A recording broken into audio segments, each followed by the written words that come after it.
Hello everyone, welcome to Aspirants Adda. Let's start with today's editorial analysis. आज हम ये 3 article discuss करने वाले हैं. First is rules and rulers, second is one state solution the way forward in Palestine, third is slowing the pace of India's mucormycosis threat, और जो ये fourth article है still grappling with online classes, इसको मैं summary बता देती हूँ कि इससे रिलेटेड कई सारे आर्टिकल्स ऑलरेडी द हिंदू में आ चुके हैं जिसको हम पढ़ चुके हैं. तो इसमें जो ऑनलाइन क्लासेस फ़िलहाल चल रही हैं उसमें इंफ्रास्ट्रक्चर प्रॉब्लम्स बताई गई हैं. यूनिवर्सिटीज़ जो हैं उनके पास भी इंफ्रास्ट्रक्चर की प्रॉब्लम है, और जो स्टूडेंट्स ऑनलाइन क्लासेस को ले रहे हैं उनके पास भी प्रॉब्लम्स है इंफ्रास्ट्रक्चर की, फैसिलिटीज़ की. तो इसके रिगार्डिंग जो ये टीचिंग लर्निंग का प्रोसेस है वो बुरी तरह से प्रभावित हो रहा है. ना टीचर्स अच्छे से क्लास ले पा रहे हैं, ना स्टूडेंट्स अच्छे से उन चीज़ों को ग्रास्प कर पा रहे हैं. तो ऐसे में जो हमारा एजुकेशन सिस्टम है कहीं ना कहीं इफ़ेक्टेड है इस पेंडेमिक से. और ऐसे में ऑनलाइन प्रोसेस शुरू कर देना बिना इंफ्रास्ट्रक्चर को बिल्ड किए और यूनिवर्सिटीज़ को उस वे में बिना रेडी किए, ये एक हैस्टी स्टेप है और इसके एज सच फ़ायदे स्टूडेंट्स को नहीं होने वाले हैं. तो ऐसे में गवर्नमेंट को करना चाहिए था कि वो पहले इंफ्रास्ट्रक्चर को पे ध्यान दे, इंफ्रास्ट्रक्चर को बिल्ड करे, फैसिलिटीज़ को इम्प्रूव करे इन ऑर्गेनाइजेशंस में, इन इंस्टीट्यूशंस में, और वो स्टूडेंट्स जिनके पास फैसिलिटीज़ नहीं हैं ऑनलाइन क्लासेस की उनको फैसिलिटीज़ प्रोवाइड करे, और उसके बाद टीचिंग लर्निंग का जो प्रोसेस है उसको ऑनलाइन किया जाना चाहिए था. और इसके कुछ ऑल्टरनेटिव सॉल्यूशंस भी हैं, जैसे कि DTH के कुछ चैनल्स हैं जहाँ पे टीचिंग लर्निंग के प्रोसेस को स्टार्ट किया जा सकता है, क्योंकि टीवी जनरली लोगों के घर होता है तो वहाँ से उनकी रीच बढ़ सकती है. तो इस तरीके का सॉल्यूशन और प्रॉब्लम्स जो हम फेस कर रहे हैं वो इन्होंने बता रखा है इस आर्टिकल में. तो चलिए हम शुरू करते हैं हमारे पहले आर्टिकल से, जो कि है रूल्स एंड रूलर्स. तो गवर्नमेंट ने फरवरी में एक नोटिफिकेशन निकाला था जिसको हम कहते हैं न्यू IT रूल्स. उसमें इन्होंने जो सोशल मीडिया प्लेटफॉर्म्स हैं उनको 3 मंथ्स का टाइमलाइन दिया था कि वो इन रूल्स के साथ कंप्लाई करें. इन रूल्स में क्या था कि उन्हें क्या क्या चीज़ें करनी थी. फर्स्ट, उन्हें अपने यहाँ 3 ऑफिसर्स को अपॉइंट करना था. फर्स्ट था इसमें chief compliance officer, second is nodal officers and third is grievance officers. तो पहले इन्हें चीफ कंप्लायंस ऑफिसर्स को अपॉइंट करना था जो कि इन नए रूल्स के कंप्लायंस को मॉनिटर करेंगे. सेकंड जो है नोडल ऑफिसर्स, वो कोऑर्डिनेट करेंगे इस पूरे रूल्स एंड रेगुलेशंस को. एंड थर्ड है ग्रीवियंस ऑफिसर्स, जो कि इनके ग्रीवियंसेस को एड्रेस करेंगे, यानी जो भी प्रॉब्लम्स अराइज हो रही हैं उनको एड्रेस करने के लिए ग्रीवियंस ऑफिसर्स को अपॉइंट किया जाना था. साथ में उसमें एक रूल और भी था कि जितने भी मैसेजिंग प्लेटफॉर्म्स हैं जैसे व्हाट्सएप वगैरह है, उनको उन सारे मैसेजेस का ओरिजिनेटर ट्रेस करना था जो कि मैसेजेस प्रॉब्लमैटिक हों. अब ऐसे में हम सब जानते हैं कि व्हाट्सएप वगैरह के जो मैसेजेस होते हैं वो एंड टू एंड इनक्रिप्टेड होते हैं. तो ऐसे में ओरिजिनेटर को ट्रेस करना, उसका पता लगाना अपने आप में ही एक बहुत बड़ा टास्क है जिसके साथ कंप्लाई करना इन कंपनीज़ के लिए, इन प्लेटफॉर्म्स के लिए पॉसिबल है भी या नहीं, ये देखने वाली चीज़ है. तो ऐसे में इस तरह के रूल्स इम्प्लीमेंट करना, जो कंप्लाई करना है जिसको पॉसिबल ना हो, ये कहीं ना कहीं सरकार की एक ऐसी पॉलिसी बताई जा रही है जो कि गलत है और इस पर इन्हें पुनर्विचार करना चाहिए. साथ ही साथ इस रूल को इसलिए भी क्रिटिसाइज़ किया जा रहा है क्योंकि कहा जा रहा है कि इस तरीके से ऑर्डर पास करके, एग्जीक्यूटिव ऑर्डर के थ्रू, कहीं ना कहीं जो हमारी सरकार है वो लेजिस्लेटिव एक्शन जो होना चाहिए या जो प्रोसेस होना चाहिए उसको बाईपास करने की कोशिश की जा रही है. क्योंकि ये सारे रूल्स लेजिस्लेचर के थ्रू पास कराने चाहिए, ना कि एग्जीक्यूटिव ऑर्डर पास करके इन रूल्स को इम्प्लीमेंट करना चाहिए. अब आगे देखते हैं हम.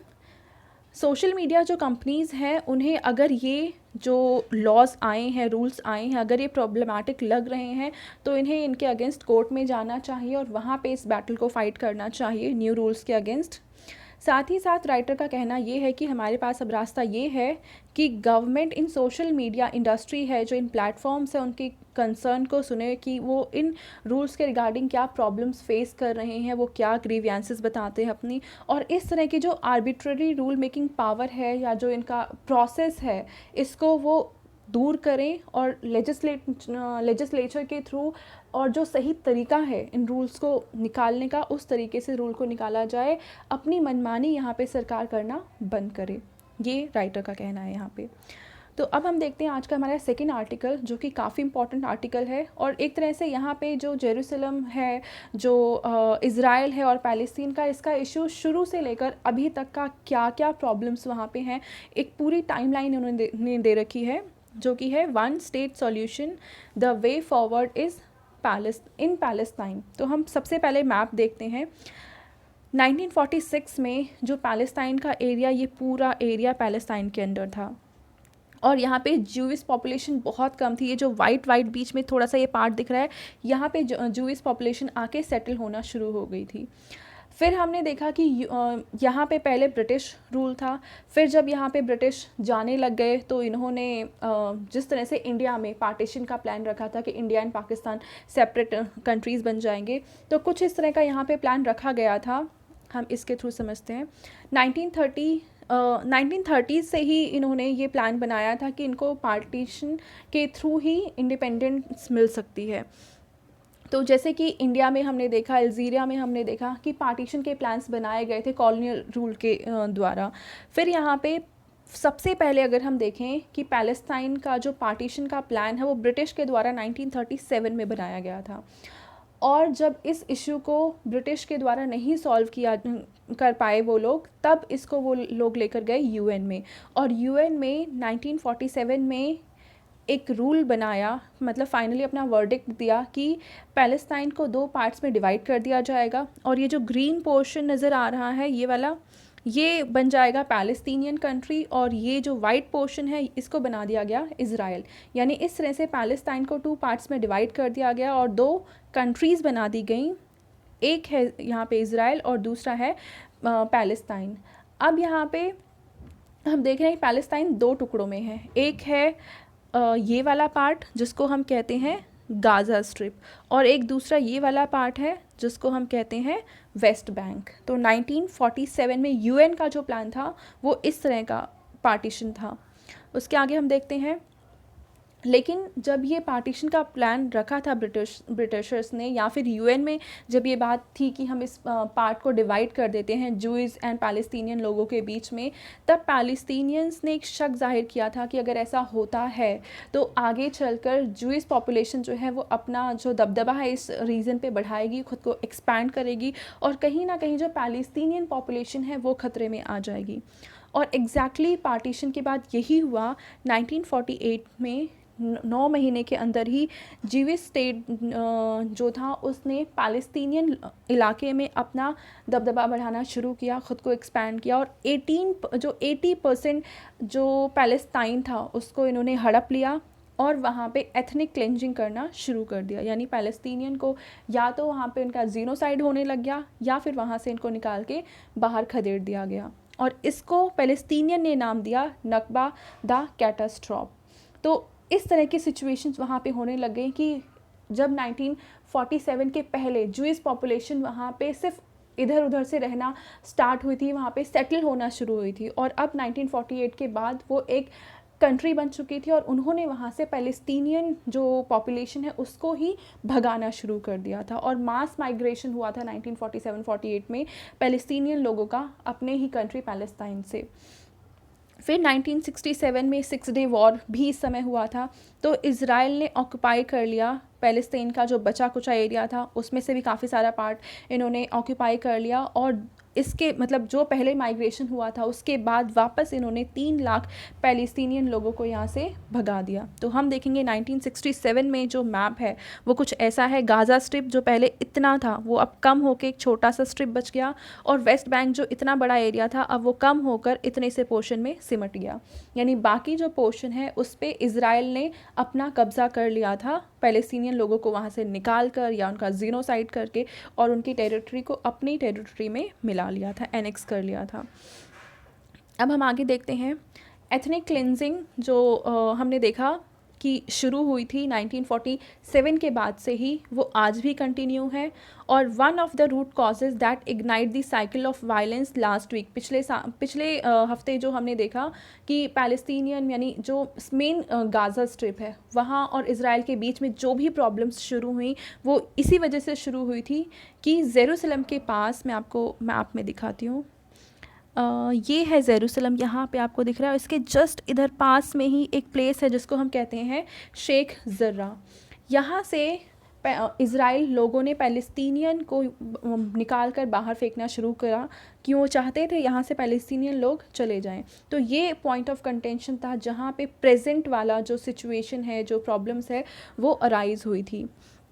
तो ऐसे में जो इन्होंने क्लेंजिंग स्टार्ट की थी पैलेस्टीनियन की 1947-48 में, वो आज भी कंटिन्यू है और धीरे धीरे ये पैलेस्टीनियन लोगों को उन्हीं के इलाके से निकाल कर बाहर खदेड़ते हैं और वहाँ पे ज्यूइश पॉपुलेशन को बसा देते हैं और धीरे धीरे इस तरह से इज़राइल का इलाका ये लोग बढ़ाते चले जा रहे हैं, कॉन्टीन्यूसली एक्सपैंड कर रहे हैं।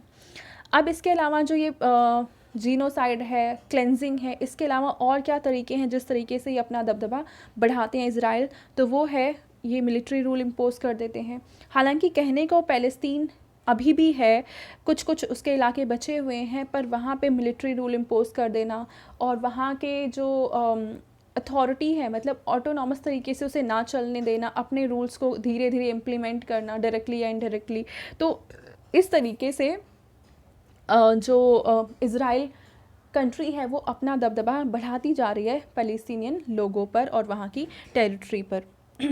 अब यहाँ पे जो मिलिट्री रूल का इम्पोजिशन है वो वेस्ट बैंक पे और गाज़ा स्ट्रिप पे होता रहा है। इससे होता क्या कि वहाँ के लोगों के जो ह्यूमन राइट्स हैं, सिविल राइट्स हैं, जो बेसिक राइट्स होते हैं किसी भी इंसान के लिए, वो कंटिन्यूसली इनसे छीन लिए जाते हैं। क्योंकि मिलिट्री रूल आप लगाएंगे तो उसका बेसिक फंडामेंटल रूल यही है कि वहाँ के लोगों के जो राइट्स हैं वही छीन लिए जाएंगे उनसे। और साथ ही साथ जो 1948 में वो पॉपुलेशन, पैलेस्टीनियन पॉपुलेशन जो यहाँ से चली गई थी, मास माइग्रेशन हुआ था, ये उसको रिटर्न होने से भी रोकते हैं क्योंकि वो वापस आएंगे, वो कहीं पे बसेंगे तो अपनी कहीं ना कहीं वो एक तरह से पैलेस्टीनियन इलाका बन जाएगा। और इज़राइल यही चाहता है कि जितना भी टेरिटरी है पैलेस्टीन की वो सारे इसके कब्ज़े में आ जाए, तो उनके अराइवल को, वापस रिटर्न को ये हमेशा रोकते हैं। तो इस सिलसिले में इज़राइल और पैलेस्टीनियन के बीच में एक सुलह हो सके, इसके लिए ऑस्लो अकॉर्ड साइन किया गया था, फर्स्ट ऑस्लो अकॉर्ड 1993 में। और ये किस किस के साथ था? इज़राइल गवर्नमेंट और PLO। PLO एक ऑर्गेनाइजेशन है, पैलेस्टीनियन लिबरेशन ऑर्गेनाइजेशन।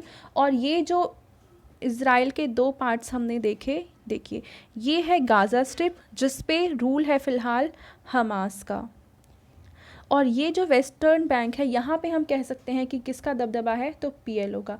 PLO थोड़ी लिबरल ऑर्गेनाइजेशन है जो 2 स्टेट फॉर्मूले को एक्सेप्ट करती है और चाहती है कि ज्यूइश पॉपुलेशन और पैलेस्टीनियन पॉपुलेशन अपने अपने इलाके में इंडिपेंडेंट तरीके से खुश रहें।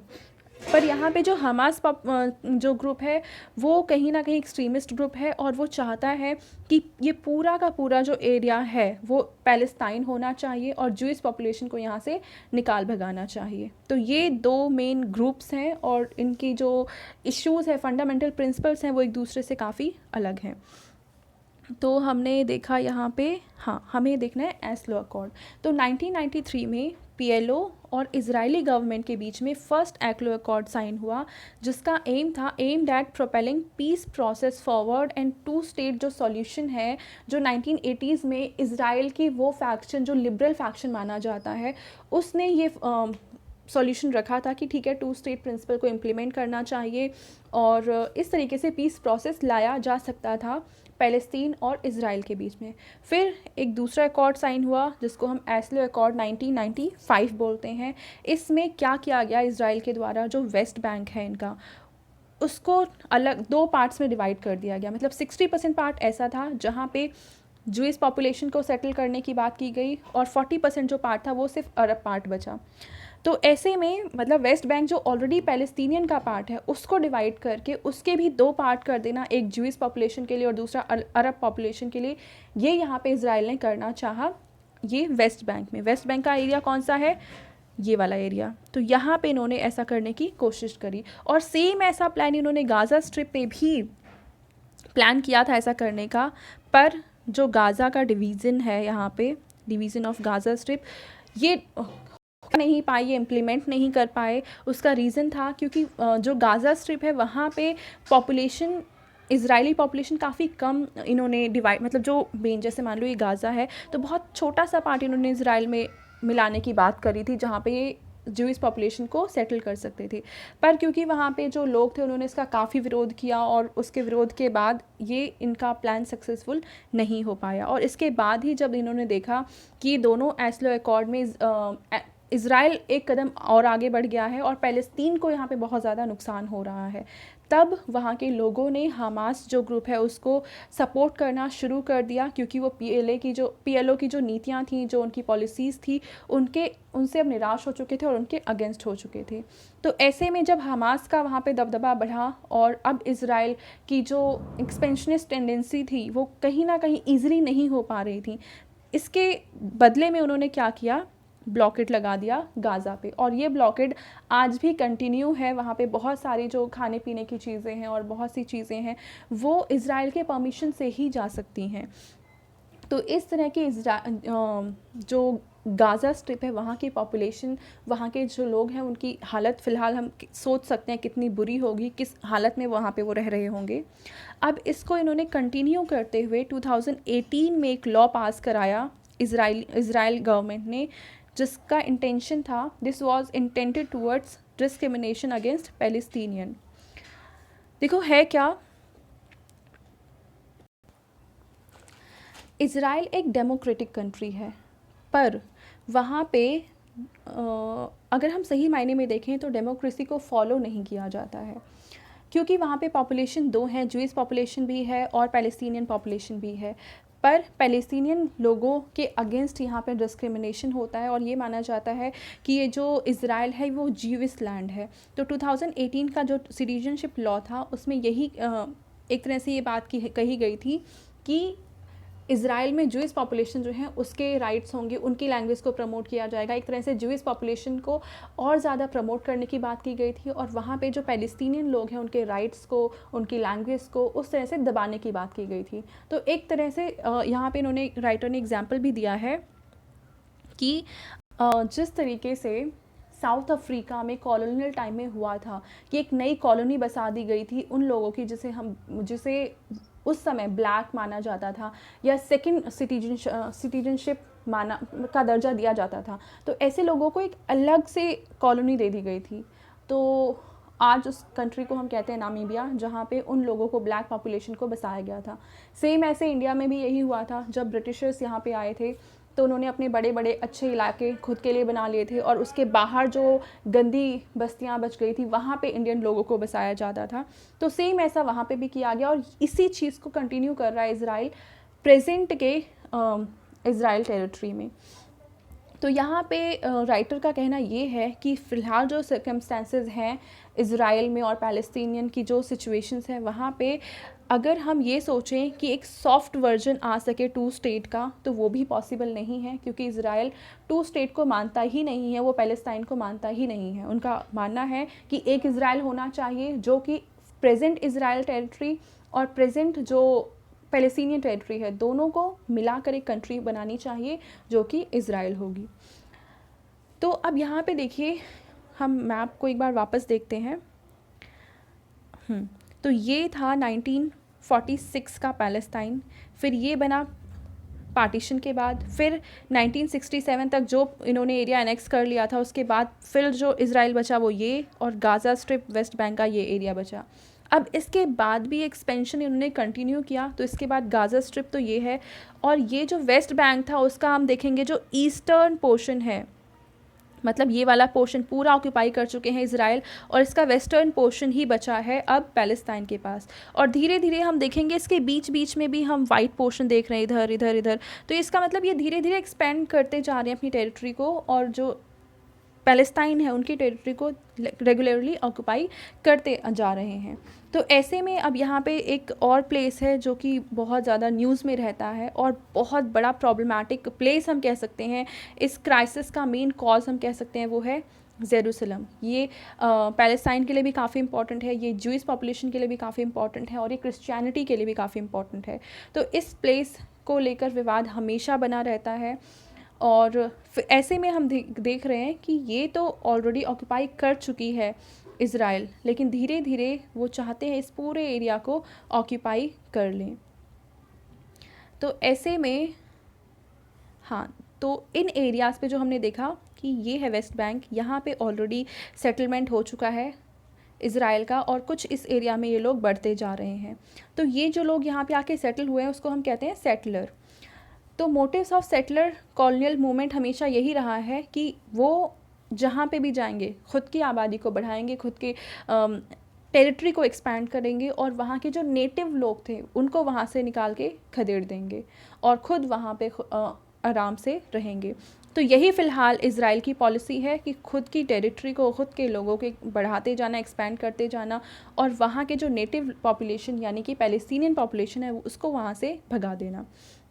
अब राइटर के द्वारा यहाँ पे एक सॉल्यूशन सुझाया गया है कि इस प्रॉब्लम का एक सॉल्यूशन हो सकता है, वो है settlers and natives should together built a new state that is democratic. अब देखो यहाँ पे जो राइटर हैं वो ये कह रहे हैं कि ये जो दोनों टेरिटरीज़ हैं इसको यूनाइट कर देना चाहिए और एक कंट्री बनानी चाहिए और इस एक कंट्री में पैलेस्टीनियन पॉपुलेशन और जूइश पॉपुलेशन दोनों मिलकर साथ में एक डेमोक्रेटिक कंट्री की तरह साथ में सहयोग के साथ रहें। अब ये सुनने में बहुत अच्छा लगता है पेपर पे, लेकिन रियलिटी ऐसा होना पॉसिबल मुझे नहीं लगता है, क्योंकि फ़िलहाल जो इज़राइल की पॉलिसीज़ है और जो पैलेस्टीनियन और जूइश की हिस्ट्री रही है इतने समय से, उसके बाद इनका इतने प्यार मोहब्बत से साथ में रहना पॉसिबल कितना है ये मुझे नहीं लगता 1% भी है। और देखते हैं आगे क्या होता है इसका सॉल्यूशन। बट अगर सॉल्यूशन इतना इजी होता तो इतने समय से ये कंटिन्यू क्राइसिस चलती नहीं जाती, कोई ना कोई सॉल्यूशन तो इसका निकाल लिया जाता। पर देखते हैं ये प्रोसेस आगे क्राइसिस बनी रहती है या इसका कोई सॉल्यूशन निकलता है। अब हम बढ़ते हैं अपने थर्ड आर्टिकल की तरफ, जो कि है slowing the pace of India's mucormycosis threat. तो हमने देखा था कि वो पेशेंट्स जो कि कोविड-19 से रिकवर हो रहे हैं उनमें फंगस इन्फेक्शंस देखे जा रहे हैं, जिसको हम कहते हैं म्यूकोरमाइकोसिस या फिर ब्लैक फंगस भी कहते हैं। तो म्यूकोरमाइकोसिस के जो केसेस हैं वो इंडिया में बढ़ते जा रहे हैं और इसको कई सारे स्टेट्स ने नोटिफिएबल डिजीज़ डिक्लेयर कर दिया है अंडर एपिडेमिक डिजीज़ एक्ट। तो नोटिफिएबल डिजीज़ वो डिजीज़ होती हैं जिनको गवर्नमेंट अथॉरिटीज़ को रिपोर्ट करना होता है। जैसे मान लो किसी हॉस्पिटल ए में कुछ केसेस आए म्यूकोरमाइकोसिस के या किसी भी डिज़ीज़ के जो कि नोटिफिएबल डिज़ीज़ हैं, तो उन डिज़ीज़ को इस हॉस्पिटल को रिपोर्ट करना होगा गवर्नमेंट अथॉरिटीज़ को कि हाँ इस डिज़ीज़ के इतने केसेस हमारे हॉस्पिटल में रिपोर्ट किए गए हैं। तो यानी नोटिफिएबल डिज़ीज़ वो डिज़ीज़ हैं जिनकी रिपोर्टिंग ज़रूरी होती है और ये रिपोर्टिंग इसीलिए होती है जिससे इन डिज़ीज़ के बारे में पता किया जा सके कि क्या है, क्यों स्प्रेड हो रहे हैं और इनको रोका जा सके, क्योंकि हो सकता है ये काफ़ी डेंजरस हो, काफ़ी इन्फेक्शियस हो। तो इस तरह की डिज़ीज़ को हम नोटिफिएबल डिज़ीज़ कहते हैं। अब आगे देखते हैं कि 70 times higher than what it is reported in other countries. फ़िलहाल अगर हम देखें तो एक रिपोर्ट आई है और जिसमें कहा गया है कि इंडिया में जो केसेस हैं म्यूकोरमाइकोसिस के वो अगर हम दूसरी कंट्रीज़ से देखें यानी फॉरेन कंट्रीज़ से देखें तो उससे 70 गुना ज़्यादा हमारे कंट्रीज़ में ये केसेस रिपोर्ट हुए हैं। अब इनके कॉजेज़ क्या हैं? फर्स्ट है uncontrolled diabetes mellitus, that is raised blood sugar, यानी अगर किसी में डायबिटीज़ की प्रॉब्लम है यानी शुगर बढ़ रहा है तो उसमें ये प्रॉब्लम होने के चांसेस का मतलब म्यूकोरमाइकोसिस के इन्फेक्शन के चांसेस ऐसे इंसान में बढ़ जाते हैं जो कि डायबिटिक पेशेंट है यानी उसका शुगर लेवल काफ़ी ज़्यादा है। और साथ ही साथ जो कुछ बीमारियां हैं जैसे कैंसर्स वगैरह हैं उनके ट्रीटमेंट में भी जो मेडिसिन्स वगैरह यूज़ की जाती हैं वो भी म्यूकोरमाइकोसिस के चांसेस को काफ़ी ज़्यादा इन्हांस कर देती हैं। और ये म्यूकोरमाइकोसिस हमारे बॉडी के अलग अलग पार्ट्स को इन्फेक्ट करता है या अफेक्ट करता है, जैसे कि नोज़ है, आइज़ है, ब्रेन है और ऐसे कई सारे दूसरे ऑर्गन्स हैं, लंग्स वगैरह को भी इन्फेक्ट करता है। साथ ही साथ ये निमोनिया भी फैला सकता है लोगों में। अगर हम देखें, the crude prevalence of diabetes about 20 years of age has increased to 7.7% in 2016 from 5.5% in 1990। तो हम देखेंगे 1990 के कंपैरिजन में 2016 में जो केसेस हैं डायबिटीज़ के वो इंक्रीज़ हो चुके हैं। और डायबिटीज़ के केसेस इंक्रीज़ होने की वजह से तो इस तरह के इन्फेक्शंस जो है म्यूकोरमाइकोसिस के चांसेस काफ़ी ज़्यादा बढ़ जाते हैं, क्योंकि ऐसे पेशेंट्स में ये बीमारी ज़्यादा होती है। साथ ही जो कोविड-19 है, कोविड-19 can potentially multiply in pancreatic cells, मतलब जो पैनक्रियाटिक सेल्स में ये लोग इंक्रीज़ करते हैं उनके नंबर्स, और ब्लड शुगर लेवल को इंक्रीज़ करते हैं, और ब्लड शुगर लेवल के इंक्रीज़ होने से मतलब डायबिटिक कंडीशन ट्रिगर करती है, और उससे फिर म्यूकोरमाइकोसिस के चांसेस जो हैं वो काफ़ी ज़्यादा, यहाँ पे थोड़ी सी मिस्टेक हो गई, तो म्यूकोरमाइकोसिस के चांसेस इस तरीके से काफ़ी ज़्यादा इंक्रीज़ हो जाते हैं। साथ ही साथ अगर कोई एस्टेरॉइड्स यूज़ कर रहा है, जैसे कि फ़िलहाल कोविड-19 के हमने केसेस में देखा है कि काफ़ी सारे केसेस में ये रिकमेंड किया जाता है कि पेशेंट को स्टेरॉइड दिया जाए, तो ऐसे में भी जो ब्लड शुगर लेवल है वो इंक्रीज़ होगा, उसका लेवल इंक्रीज़ होगा, और फिर mucormycosis is associated with very high morbidity and mortality, यानी म्यूकोरमाइकोसिस दूसरे डिजीज़ को ट्रिगर करेगी या फिर मोर्टालिटी को भी बढ़ाती है। और फ़िलहाल अगर हम देखें तो इस तरह की फंगस डिजीज़ से फ़ाइट करने के लिए हमारे पास मेडिसिन्स हैं, पर वो काफ़ी कम है, और साथ ही साथ वो काफ़ी एक्सपेंसिव हैं और हार्मफुल हैं। और अगर हम स्टीरॉयड के यूज़ को देखें तो इसको तभी दिया जाना चाहिए पेशेंट्स को जब बहुत ज़रूरी है, यानी ऐसी स्टेज है जब स्टीरॉयड का दिया जाना बहुत ज़रूरी है। हर केस में स्टीरॉयड को दिया जाना ज़रूरी नहीं है, और ये तब किया जाना चाहिए, मतलब हेल्थ वर्कर्स जो हैं उनके सुपरविजन में ही ये स्टीरॉयड का यूज़ किया जाना चाहिए। अगर हम ये देखें कि म्यूकोरमाइकोसिस किसी इंसान में हुआ है तो कैसे आइडेंटिफाई करेंगे, तो ऑब्वियसली उसके सिम्टम्स के थ्रू। तो सिम्टम्स क्या होंगे? फेशियल स्वेलिंग है, आई बॉल्स है, वो एक तरह से हम देखेंगे कि ऐसा लगेगा कि फेस से आई बॉल्स बाहर निकल रही हैं, आंखें बाहर आ रही हैं, तो ये केसेस हैं। फिर हमारे विजुअल डिस्टर्बेंसेस होते हैं, हेडेक है, वॉमिटिंग है, अल्सर है, फीवर है, मतलब फीवर काफ़ी लंबे समय तक रह रहा है, तो ये सारे सिम्टम्स हैं जो बताते हैं किसी इंसान को म्यूकोरमाइकोसिस है। अब यहाँ पे हम देखते हैं कि ये जो कंसर्न है is the alarming increase in multi-drug resistance bacterial infection for which we are grossly unprepared। तो इस तरीके की जो कंडीशंस है वो ट्रिगर करेंगी बैक्टीरियल इन्फेक्शन के रेजिस्टेंस को, मतलब कि जो हमारे पास ड्रग्स हैं वो अब बैक्टीरियल इन्फेक्शन पे इफ़ेक्ट डालना बंद कर देंगे। इसको हम कहते हैं ड्रग रेजिस्टेंट बैक्टीरियल इन्फेक्शंस, ठीक है। तो वो बैक्टीरिया जो इन्फेक्शन को कॉज कर रहे हैं, और जो हमारे पास मेडिसिन फ़िलहाल प्रेजेंट है उनको ट्रीट करने के लिए, उस मेडिसिन से उन बैक्टीरिया को इफ़ेक्ट होना बंद हो जाएगा, मतलब वो उसे नहीं इफ़ेक्ट डालेंगे उस पर कुछ भी। तो ऐसे में फिर हमारे पास ऑल्टरनेटिव जो मेडिसिन है उनको डिस्कवर करने का भी टाइम नहीं है कि हम उसको अभी रिसर्च कर सकें और इतना टाइम दे सकें कि इनके अगेंस्ट हम कोई दूसरे ड्रग को मैन्युफैक्चर कर सकें। तो फ़िलहाल की ऐसी सिचुएशन को हम अफोर्ड नहीं कर सकते हैं, और हम प्रिपेयर भी नहीं हैं ऐसी सिचुएशन को हैंडल करने के लिए।